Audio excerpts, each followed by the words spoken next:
Welcome to another lesson about the art of programming. While machines execute code, it's humans who read, maintain, and build upon it. Writing clear, readable code is one of the most important skills of a great programmer.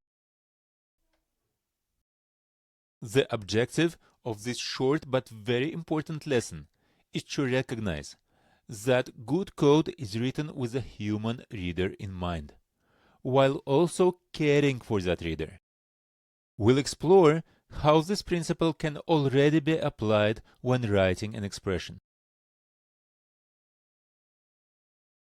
Contrary to common belief, programmers don't spend most of their work time writing code.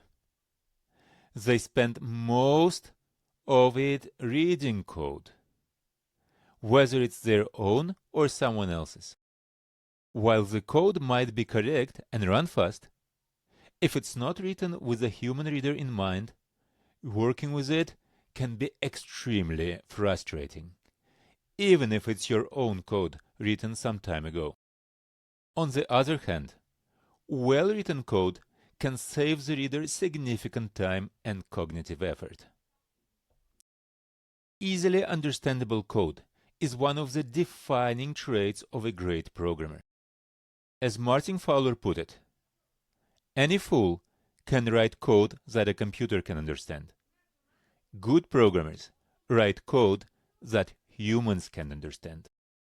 And in fact, Donald Knuth, one of the greatest computer scientists in history, defines programming as the art of telling another human being what one wants the computer to do.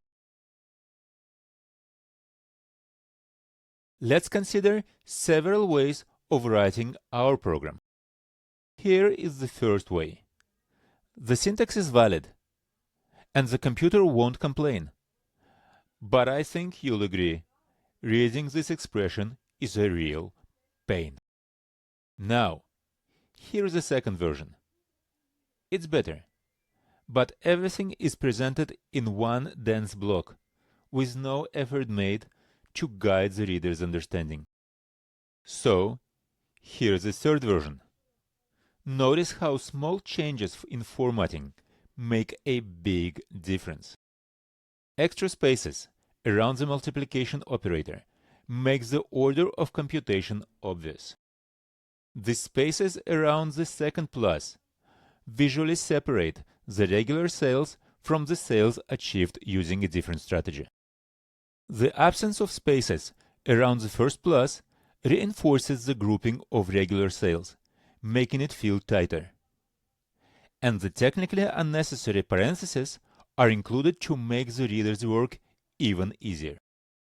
Two additional spaces at the end reduce the feeling of crowdedness and make the whole expression more visually appealing and easier to read.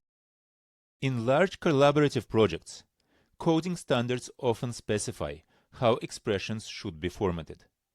In those cases, the expression might look like this. This example might seem extreme, but it illustrates an important point. Writing code for a human reader makes a significant difference. In fact, since this program consists of a single statement, this example actually understates the vital impact that well-written code can have in real-world projects. I would summarize this lesson in a principle that reads, always write code for the future human reader, even if it's your future self. I encourage you to accept this principle as your primary guideline right from the outset. Revisit these quotes often. Treat them as slogans that can shape your thinking deeply and permanently. Doing so will give you a strong head start towards becoming an exceptional programmer.